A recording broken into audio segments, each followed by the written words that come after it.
Assalamualaikum warahmatullahi wabarakatuh. Waalaikumsalam warahmatullahi wabarakatuh.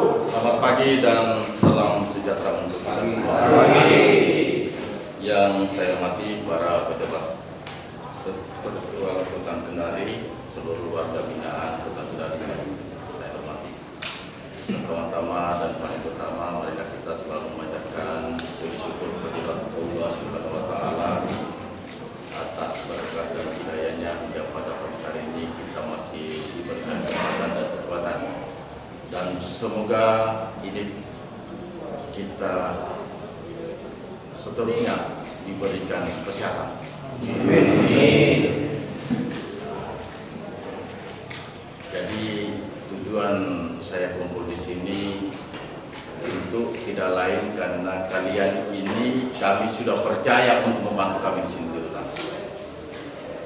Jadi saya harapkan kepercayaan yang kami berikan tetap dipelihara, dijaga baik-baik ya.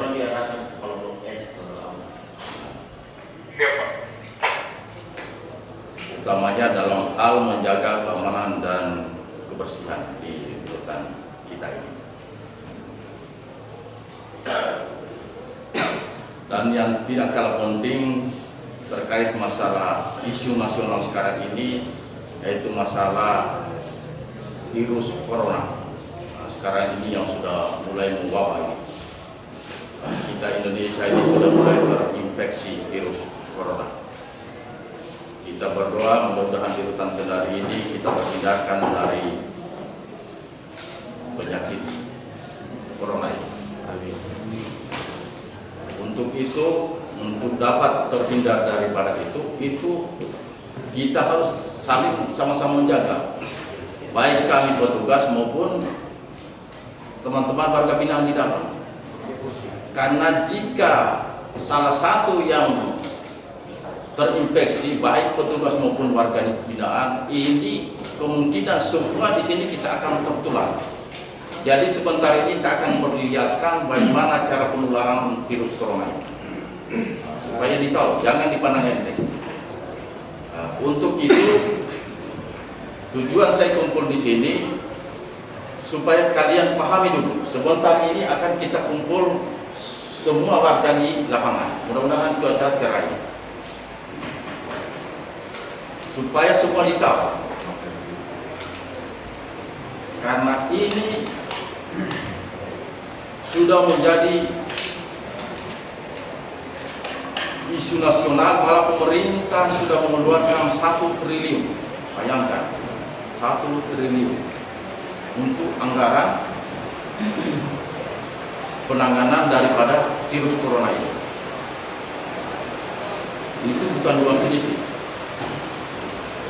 Jembatan penyeberangan saja itu dari Lapulu ke Kota Lama itu panjangnya kurang lebih berapa kilometer itu, kurang lebih 2 kilometer berapa itu cuma 700 miliar, ini 1 triliun, bayangkan. Jadi tidak main-main.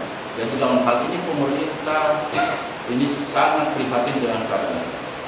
Malah sekarang ini pemerintah sudah meliburkan mulai dari TK sampai perguruan tinggi. Juga di tempat-tempat instansi lain itu sudah menginstruksikan supaya sebisanya bekerja dari rumah saja.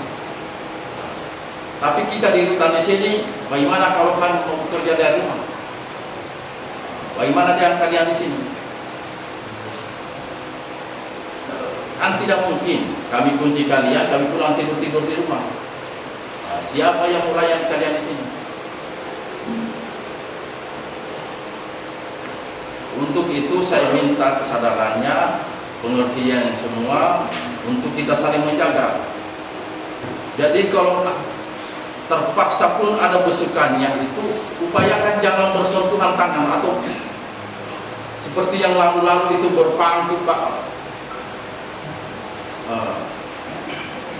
Tidak usah lagi. Artinya kita harus sayang mereka, juga diri kita.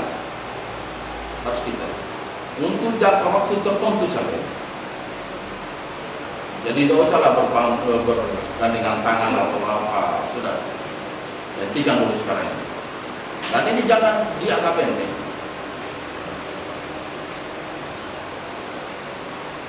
Sebentar saya akan bacakan sebuah surat dari Italia. Kalian paham. Juga ada beberapa yang sudah ditunjukkan di sini akan terlihat. Jadi ini dipahami semua.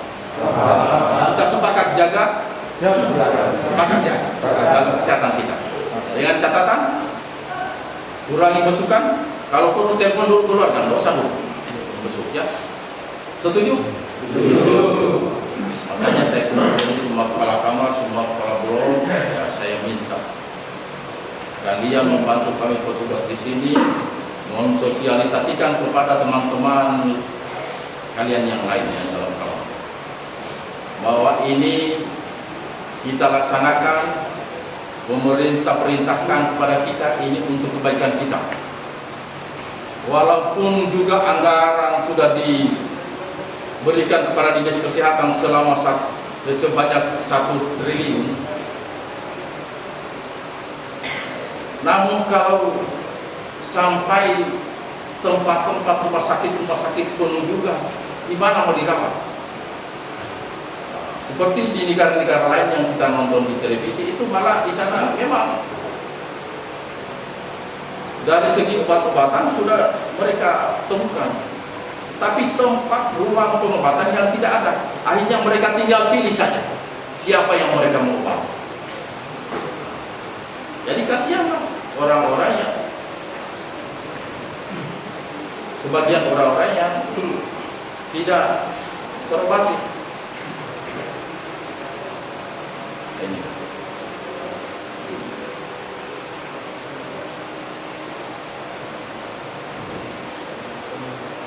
Jadi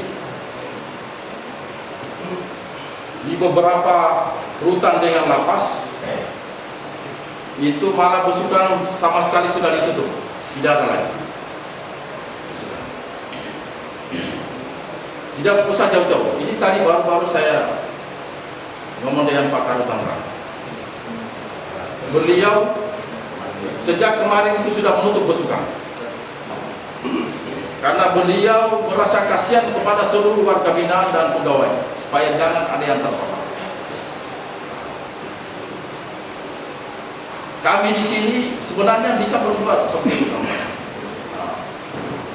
tapi kami upayakan, kami menghargai teman-teman di sini, makanya kami panggil di sini di dalam aula, kita sampaikan tujuan maksud ini. Artinya tidak ada tujuan di hati kita. Ini semata-mata untuk kesehatan kita. Mudah-mudahan bangsa kita ini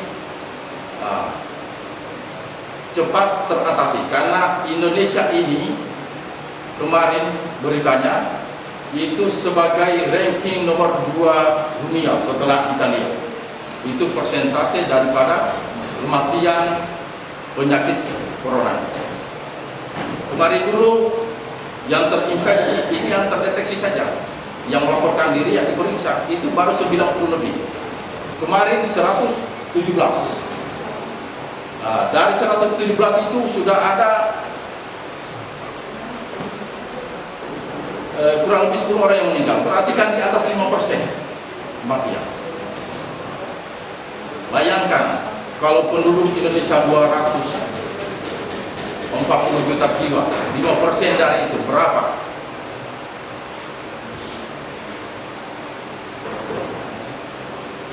Apa kalian mau mati dengan corona? Tidak toh? Kami pun demikian. Makanya ya kebijakan yang akan kami ambil nanti itu jangan disalahartikan. Ini demi untuk kita semua. Untuk kita semua.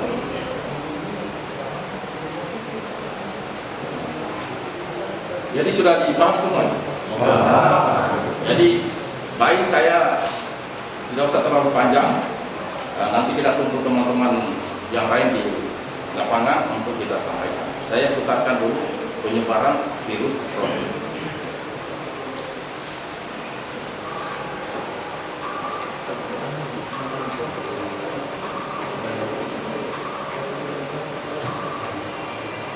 Coba lagi. Ini sudah terinfeksi nih. Ini sudah terinfeksi. Ini dia datang rapat ini. Akhirnya dia terinfeksi juga itu. Ini istrinya kan belum terinfeksi. Ini dia pergi di mana ini? Tempat air ya, di tanah. Ini dia berpegang saja, ini sudah terinfeksi juga. Dia pegang pintu. Ini sudah ada virus juga di sini.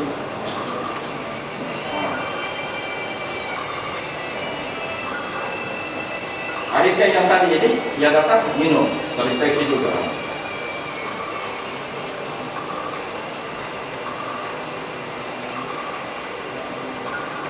Ini dia datang ambil buku, langsung terinfeksi. Begitu pun ini.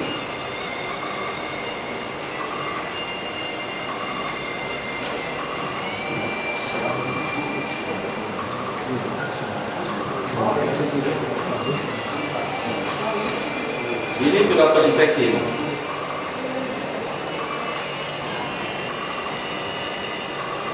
Dia buka pintu. Ini sudah terinfeksi.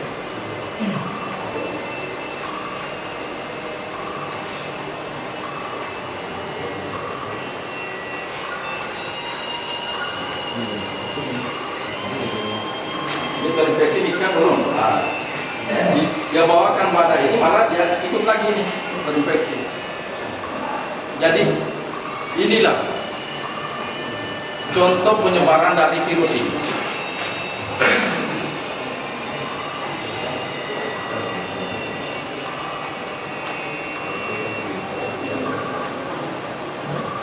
Jadi kalau kita tidak peduli dengan keadaan sekarang ini, kita sendiri juga yang akan menanggung. Untuk itu sedini mungkin saya kumpul ini supaya kita satukan persepsi dulu, baru kita sampaikan kepada teman-teman untuk kita saling menjaga. Setuju? Setuju. Tambahan, silakan. Terima kasih. Assalamualaikum warahmatullahi wabarakatuh.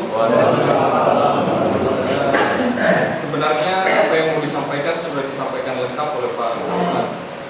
Saya cuma ingin menambahkan beberapa saja yang mudah-mudahan bisa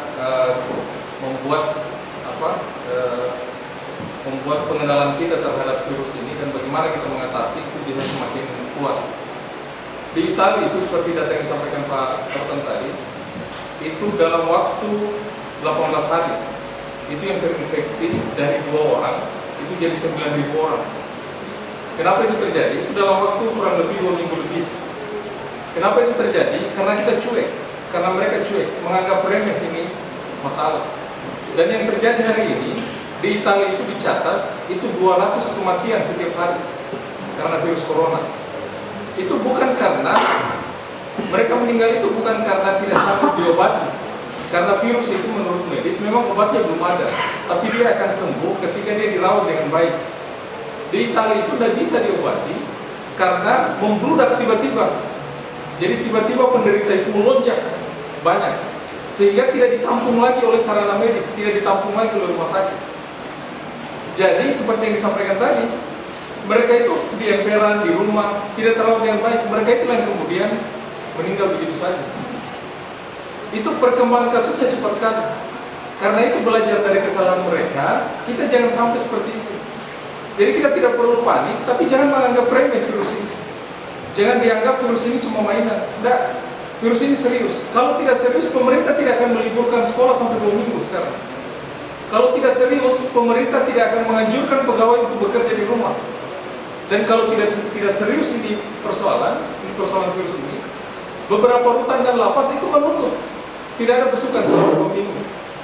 Seperti yang disampaikan Karutan tadi, Rutan Raha itu sudah keluarkan pengumuman sejak kemarin sampai tanggal 31 Maret. Tidak boleh ada besukan, tidak boleh ada kontak. Dan baru-baru yang disebarkan informasi sama Pak Rutan yang di grup itu pesan bahwa kalaupun ada besukan, itu jaga jarak. Diupayakan dibatasi jumlah besukannya, jangan terlalu banyak supaya kita punya jarak. Terus kemudian jangan sampai bersentuhan, karena lewat sentuhan itu langsung menular itu. Dia tidak pandang siapa.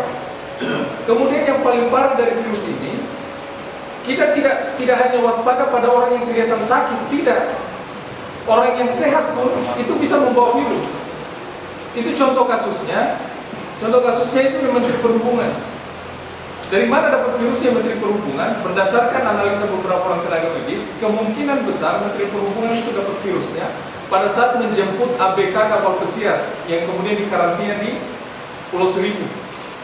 Pada saat itu setelah dikarantina 14 hari, semua ABK itu dinyatakan sehat. Tapi ternyata sifat virus ini, kalau kita punya kekebalan tubuh yang kuat, virusnya nempel sama kita, tapi kita tidak terinfeksi. Tapi kemudian kita bersentuhan sama orang yang kekebalan tubuhnya lemah, dia terinfeksi, kita tidak terinfeksi. Jadi ABK kemarin yang di karantina itu mereka semua sehat, tapi boleh jadi mereka itu sehat karena daya tahan tubuhnya itu kuat, sehingga virusnya cuma nempel, dia tidak masuk sampai ke paru-parunya, dia masuk paru-parunya terbunuh dengan sendirinya, tapi ada yang ketinggalan. Yang tertinggal lain itu yang kemudian ditularkan sama orang lain yang kebetulan saat itu daya tahan tubuhnya lebih rendah. Ya, karena itu semua kita harus waspada. Kita tidak hanya waspada pada orang sakit, orang sehat pun kita harus saling mengingatkan untuk menjaga pola hidupnya yang bersih, cuci tangan, jaga jangan terlalu bersentuhan. Kalau lagi batuk tutup. Ya, kemudian kalau ada keluhan-keluhan sakit itu asingkan diri. Kalau lagi sakit, jangan tulari sama yang lain.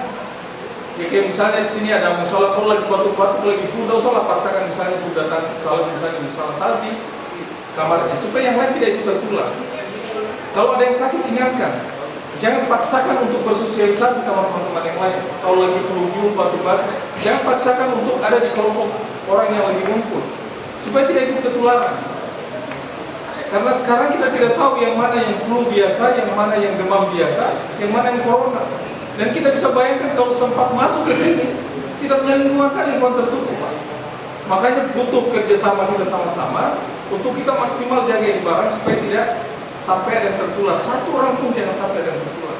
Jadi kepeduliannya bukan cuma untuk kita sendiri, tapi sama teman-teman yang lain. Itu ingatkan sama teman-teman yang lain untuk menjaga pola hidupnya.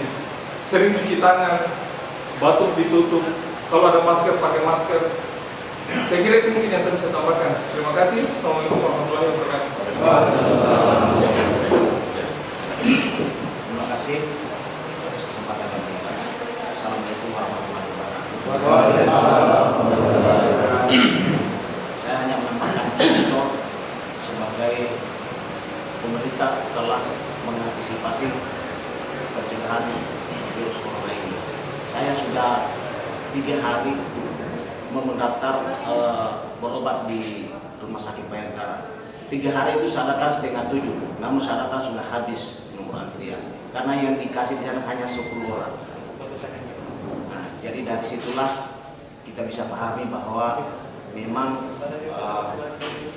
pemerintah mengharapkan untuk melakukan pencegahan penyakit ini. Sebagai contoh yang telah disampaikan tadi seperti di Tutangras setelah menutup besukan, rumah sakit juga itu membatasi pasien setiap poli itu hanya 10 orang. Makanya saya sudah 3 hari datang mendaftar, namun tidak pernah mendapatkan nomor antrian. Padahal hanya mau sama obat saja. Saya sudah mengomel juga tapi tidak ditanggapi. Dia apa sudah perintah katanya. Jadi ini kebijakan ini kita harus pahami, ya. Jadi itu saja yang saya tambahkan. Wassalamualaikum warahmatullahi wabarakatuh. Silakan, Pak. Assalamualaikum warahmatullahi wabarakatuh. Waalaikumsalam warahmatullahi wabarakatuh. Mungkin saya sedikit sampaikan. Kalau memang bisa ada waktu sebentar misalnya nelfon untuk sampaikan ke keluarganya, sampaikan ke teman-teman yang lain. Kalau sempat berhubungan dengan keluarga lewat telepon, sampaikan bahwa